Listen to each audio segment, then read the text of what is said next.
Matthias had never stayed up all night in his life. He was just a bit tired, but strangely excited. Great events seemed to have been set in motion by his news.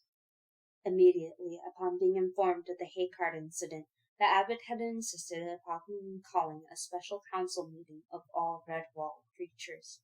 Once again, Cavern Hole was packed to the doors, but this time it was for a purpose very different from the feast. Constance and Matthias stood in front of the council of elders. All about them was a hum of whispers and muttering. Abbot Mortimer called order by ringing a small bell. "Pay attention, everyone. Constance and Matthias, would you please tell the council what you saw tonight on the road to St. Ninian's?" As clearly as they could, the badger and the young mouse related the incident of the rat-infested hay cart. The council began questioning them. "Rats, you say, Matthias? What type of rat?" inquired Sister Clemens.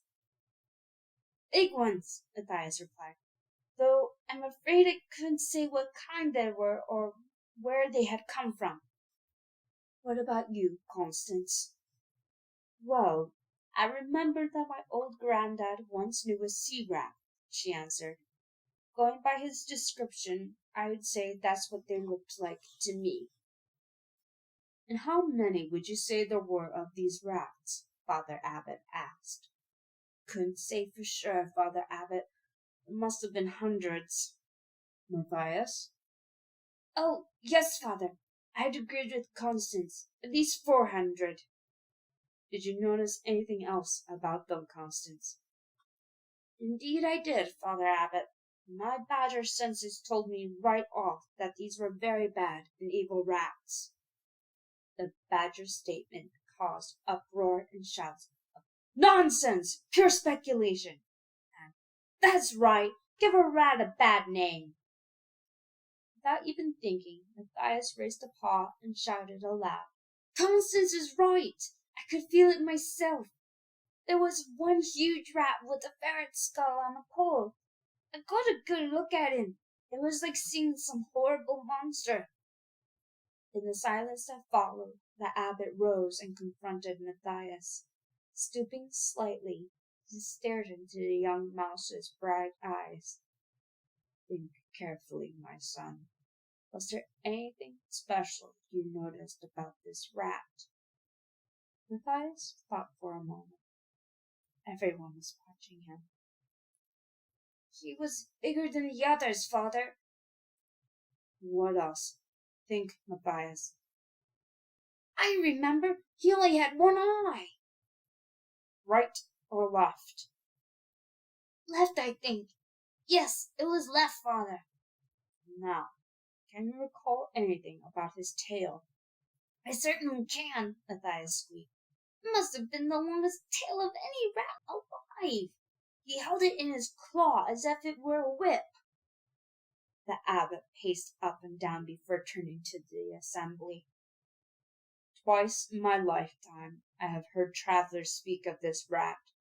He bears a name that a fox would be afraid to whisper in the darkness of midnight.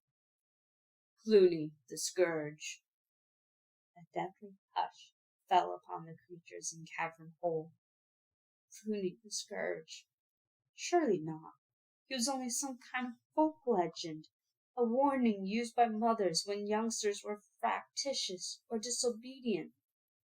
"Go to sleep, or Clooney will get you." "Eat up your dinner, or Clooney will come." "Come in this instant, or I'll tell Clooney." Most creatures didn't even know what Clooney was. He was just some sort of bogey that lived in bad dreams and the dark corners of imagination. The silence was broken by scornful snorts and derisive laughter. Furry elbows nudged downy ribs. Mice were beginning to smile from sheer relief. Clooney the Scourge, indeed. Feeling slightly abashed, Matthias and Constance looked pleadingly towards the abbot for support. But Abbot Mortimer's old face was stern as he shook the bell vigorously for silence. "Mice of Redwall, I see there are those among you who doubt the word of your abbot. quiet but authoritative words caused an embarrassed shuffling from the council elders. Brother Joseph stood up and cleared his throat. Good Father Abbot, we all respect your word and look to you for guidance. But really, I mean... Sister Clemens stood up smiling. She spread her paws wide. Perhaps Clooney is coming to get us for staying up late. A roar of laughter greeted the ironic words. Constance's back hairs bristled. She gave an angry growl followed by a fierce bark. The mice huddled together with fright. Nobody had ever seen a snarling, angry badger at a council meeting. Before they could recover, Constance was up on her hind legs, having her say, I've never seen such a pack of empty-headed ninnies.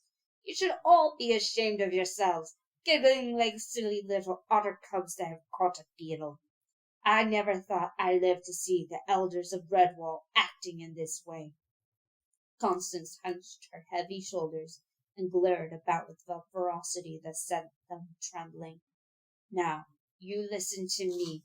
Take heed of what your Father Abbot has to say. The next creature who utters one squeak will answer to me. Understand? The badger bowed low in a dignified manner, gesturing with a massive blunt paw.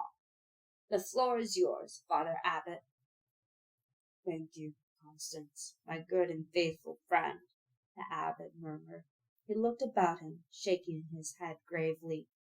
I have little more to say on the subject, but as I see that you still need convincing, here is my proposal. We will send 2 mice out to relieve the gatehouse. Let me see. Yes, brothers Rufus and George, would you kindly go and take over from brother Methuselah? Please send him in here to me. Tell him to bring the Traveller's Record volumes, not the present issue, but the old editions which were used in the past years. Rufus and George, both solid-looking, sensible mice, took their leave with a formal bow to the abbot. Through a high-slitted window, Matthias could see the rosy pink and gold fingers of dawn stealing down to cavern hole as the candles began to flicker and smoke into stubs. All in the space of a night's events had moved from festivity to a crisis, and he, Matthias, had taken a major role in both. First the big grayling, then the sighting of the cart, large happenings for a small mouse. Old brother Methuselah had kept the Abbey records for as long as any creature could remember. It was his life's work and consuming passion. Besides the official chronicle of Redwall, he also kept his own personal volume, full of valuable information. Traveling creatures, migratory birds, wandering foxes, rambling squirrels, and garrulous hares. They all stopped and chatted with the old mouse, partaking of his hospitality, never dreaming of hurting him in any way. Methuselah had the gift of tongues. He could understand any creature, even a bird. He was an extraordinary old mouse who lived with the company of his volumes in the solitude of the gatehouse. Seated in Father Abbott's own chair, Methuselah took his spectacles from a moss-bark case, carefully perching them on the bridge of his nose. All gathered round to hear as he opened a record book and spoke in a squeak barely above a whisper. My Lord Abbot Cedric. It is Cedric, isn't it?